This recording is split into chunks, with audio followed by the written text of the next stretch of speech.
Good afternoon. Today marks the 75th anniversary of VE Day, a triumphant milestone in our nation's history and indeed in world history.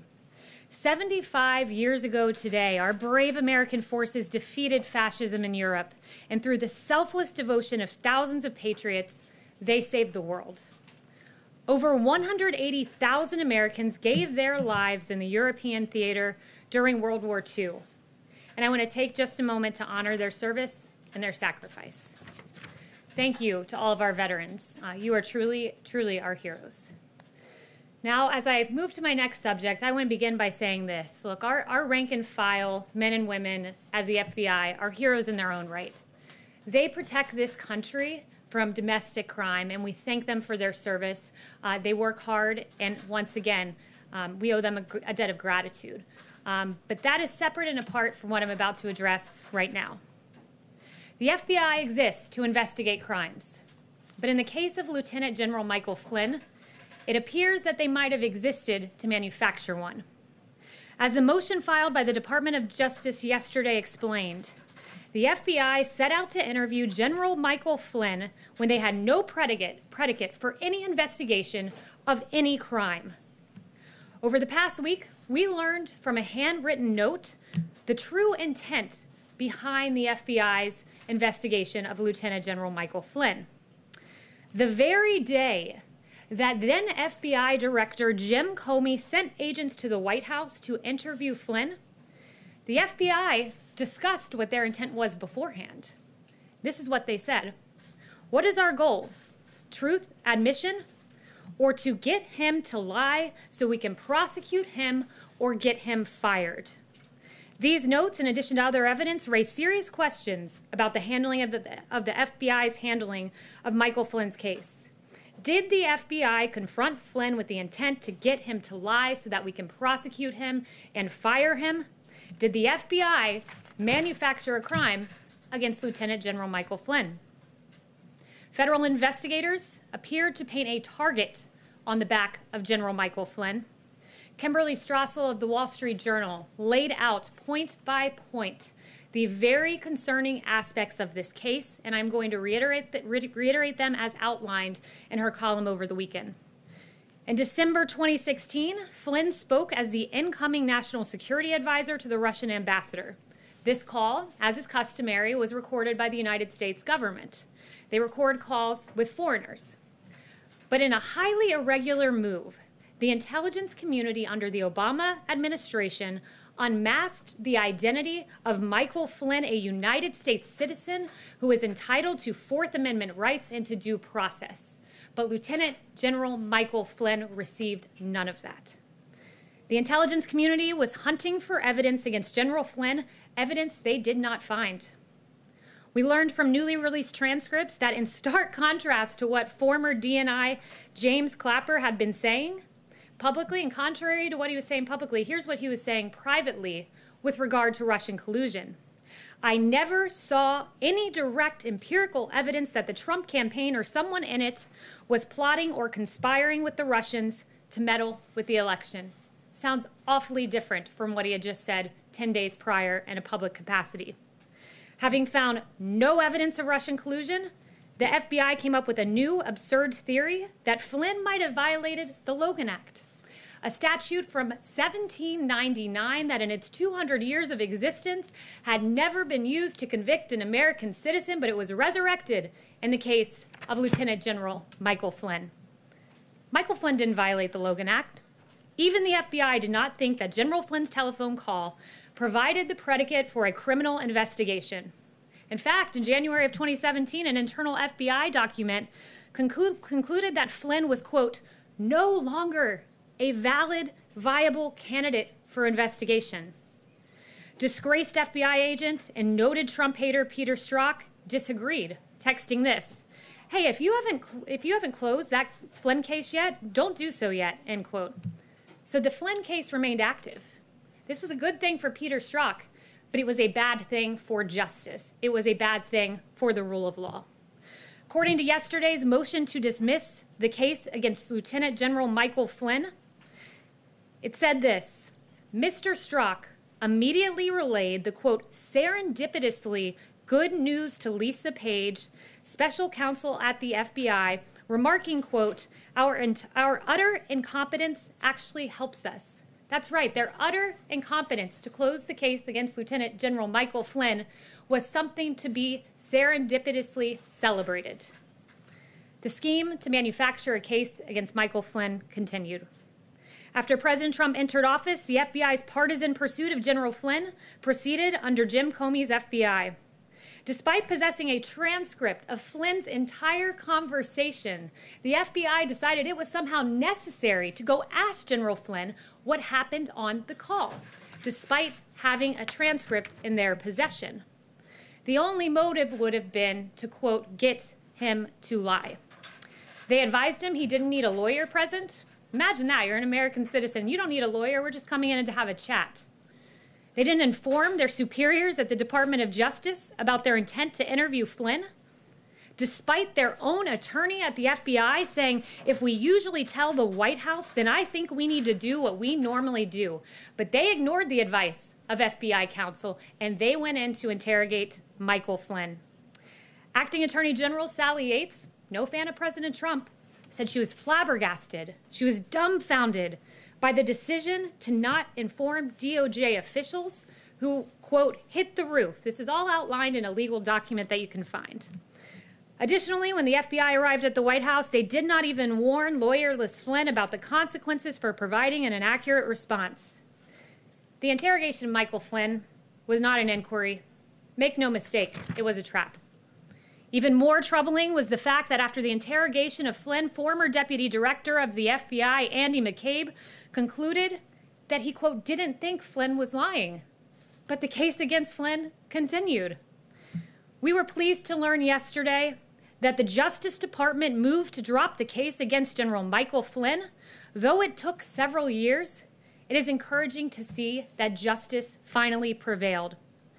As we move forward as a country, it's important to take these revelations very seriously in order for Americans to have faith in our justice system.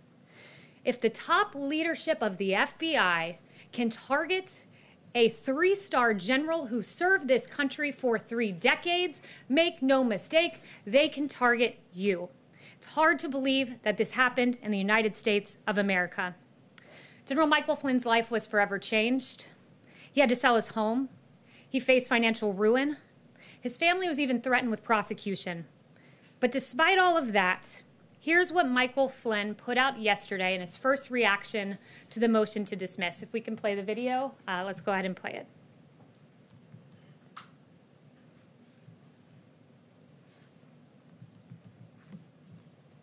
Don't think we have the video queued, but I encourage you all to go on General Flynn's Twitter feed, and what you'll see is a really beautiful video of his grandson talking about how much he loves this country and how everyone deserves justice for all, and how commendable that is for General Flynn at a time when he was so gravely wronged to say this: I still believe in this country, I still believe in America, I still believe in the principles that make this country the greatest on earth. And in the words of renowned political philosopher Baron de Montesquieu, there is no greater tyranny than that which is perpetrated under the shield of law and in the name of justice. I hope the media will take these questions very seriously, will report the facts. There was heavy interest in the first iteration of Flynn News from many years ago that got 4 times the coverage that the exoneration of Michael Flynn got today. That was a report by Media Research Center. So these facts are important, and thank you very much for those who have taken interest in reporting. And with that, I'll take questions. Thank you. Jim, you were so kind on the trip the other day to Honeywell, so you get the first one. Thank you, Kayleigh, and congratulations on becoming press secretary. Thank you. Wanted to ask you, putting aside the situation with Michael Flynn, today the unemployment rate hit the highest point since the Great Depression. What is the president's plan to get this country out of this ditch? Yeah, you know, this president is the jobs president. This president got us to a place where we had the lowest employment rate in the history of this country, historic lows for Black Americans, Hispanic Americans, the disabled, veterans. As the president has noted, and I think this is right, we had to put a stop to the economy. It was a pause. This wasn't some, economic catastrophe that organically happened.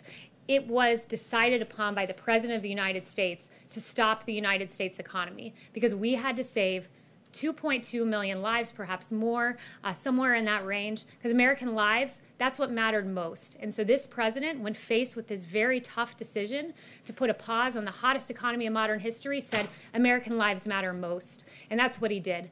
And I can tell you this, the president that got us to the hottest economy in modern history, he's done it once, and he can do it again. What's the plan now? We're going to work with Congress. We're going to come up with hopefully a phase 4. We encourage the House to maybe reconvene soon. It would be helpful if Nancy Pelosi was here. But thus far, what we've done is the PPP, of course, Paycheck Protection Program, that has really kept a lot of employees on the payroll. 60 million employees, roughly half of the workforce in the private sector in this country have been kept on payroll thanks to that measure.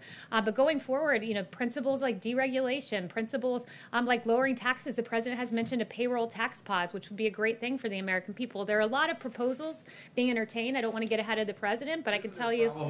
Isn't there a problem, though? The president wants people to get back to work. He wants these governors to reopen their states. But if Americans aren't comfortable going to restaurants, and movie theaters, or the beach, or whatever, how do you get this economy moving again? What's the plan? I can tell you there's a lot of pent-up demand in this country. There's a lot of people who do want to go out to restaurants, who do want to go out to movies, who do want to go back to their jobs. We see it and we hear about it every day. I don't think that that's a problem. I think people can trust that we have a president who wants to reopen and reopen safely. These are data-driven guidelines to reopening. The president has those in place, so there's no reason to be concerned because we have a president who always looks at the data, as Dr. Fauci and Dr. Birx have repeatedly noted. Kayleigh, there was a second confirmed case of COVID-19 here at the White House today, apparently a member of the vice president's staff. That's 2 in 2 days in a building where people are being tested now, including the president and the vice president. Every day they've had their temperature checked for months here. Why should the average American whose workplace doesn't have access to these rapid tests feel comfortable going to work if the White House isn't even safe for people? Well, look, this individual, there is a member of the vice president's team who is positive for coronavirus. We have put in place the guidelines that our experts have put forward to keep this building safe, which means contact tracing, all of the recommended guidelines we have for businesses that have essential workers, we're now putting in place here in the White House. So as America reopens safely, the White House is continuing to operate safely. Yes, John. Kayleigh, the president, of course, we saw go down to the World War II memorial with a group of 7 American heroes, all in their 90s. Did he give any consideration to wearing a mask, given that his valet just tested positive and he's with some of those in the most vulnerable population? Did he consider wearing a mask while he was with these veterans? Well, this president is regularly tested. This president will make the decision as to whether to wear a mask or not. I can tell you that those veterans are protected. They made the choice to come here because they've chosen to put their nation first. They wanted to be with their commander-in-chief on this momentous day, and it was their choice to come here. And I can tell you that the president always puts the safety of our veterans first and of the American people first. Well, how much exposure has he had to his valet? Can you give us a sense? I can just tell you that we've taken every single precaution to protect the president. The same guidelines that our experts have put in place. We clean the facility. We social distance. We keep people 6 feet away from one another. So we've done every single thing that Dr. Birx and Dr. Fauci have asked us to do, and I can assure the American people that their commander-in-chief is protected. Yeah. Thanks, Kayleigh. I want to ask you about the Gilead drug remdesivir. Which government agency is in charge of distributing that drug, and is the White House satisfied with how that drug is being distributed around the country? Yeah, I actually just spoke with Dr. Birx about this. She is going to be working and consulting as to where this drug should go. She's the person who's constantly reviewing the numbers, constantly reviewing the data. I'm in task force with her every day, and she really has the best grasp as to how that should be distributed. So she will be one of the chief consultants as to how that drug is distributed, which I would note 1.5 million vials donated by Gilead. We're so thankful for that. This drug is promising, and we want to get it to the American people and to the areas that need it most. Yamiche? Hi, thanks so much and congratulations on the new gig. It's my first time seeing you at the podium. And, I have 2 quick questions. The first one's about what's the possibility of the federal government getting involved in the Ahmaud Arbery case, given that Georgia doesn't have any hate crime laws? If it's proven that these men chased and killed Ahmaud Arbery because he was an African American and they racially profiled him, would the Justice Department consider getting involved? Look, first I want to say that my heart goes out to the family of Ahmaud. I can't imagine what they're going through right now. My heart breaks for this family. I know the president's heart breaks. I've spoken to him about that. And I can tell you, we will follow the facts right now. As you know, it's in the court in Georgia. It's a state matter, but absolutely we will be following every detail. And I'd refer you to DOJ, but as the facts merit, I am certain that they'll be following those facts. And you had a second question? The second question I have is, in 2015, shortly after the president said that some Mexican immigrants were rapists and criminals, you said that language was racist and hateful. Do you still believe that today? Well, I'm actually glad you asked that, because for about the first 4 weeks of the election, I was watching CNN and I was naively believing some of the headlines that I saw on CNN. And reading headlines, that's fine. I just want to know if you also personally still believe that. I'm actually not going to read the headlines. So I very quickly came around and supported the president. In fact, CNN hired me. I was on many 8-on-1 panels where I proudly supported this president, who I believe is one of the best presidents, if not the best president this country will ever have. But I would encourage the individual who did that analysis of my past, rather than focusing on me, he really should be focused on some of the very guests CNN chose to have on their network. He should be focused on, over here, Jim Clapper, who said, 10 days before he privately told investigators there was no evidence of collusion, that Watergate pales in comparison to the Russia probe. I'd encourage them to look at Samantha Powers, who's privately saying, I'm not in possession of any evidence of collusion. Ambassador Rice, I don't recall intelligence or evidence of any collusion. Former Attorney General Loretta Lynch, I do not recall that being briefed to me. And for 3 years, 2 years, probably more than that, CNN ran with the collusion narrative. And if the American people are watching right now, you're probably very confused as to some of the quotes I read, because those individuals were saying much different things publicly than they were saying privately. And I'm very grateful that those transcripts were released yesterday. And perhaps the K-File should do an analysis of that. Yes, Emily? Are you walking back those comments today at all, or do you stand by those comments that you made? I support this president. There is no questioning that. I'm so honored to work for him. And Ebony, next question. Thank you. On the Michael Flynn case, Kayleigh, documents released yesterday suggest members of the intelligence community tried to keep the case against Michael Flynn ongoing. I'm wondering if you think there should be an investigation and whether the administration is considering bringing charges against people like James Clapper and Peter Strzok. Yeah, I'd refer you to the DOJ on that, but I would say there were some very, very questionable actions that happened in this case, and I took you through a number of them. And I do think the American people deserve answers, but I leave it to the Justice Department as to how to get those answers. Yes. Kayleigh, has the president spoken to Michael Flynn since this news yesterday, and do you expect that he will visit the White House? Is that something that's being planned? I'm not aware of any conversations that have taken place, and not aware of any future plans that would regard Michael Flynn. Can I ask one more? Larry Kudlow said today that negotiations on the next stimulus are at a lull right now.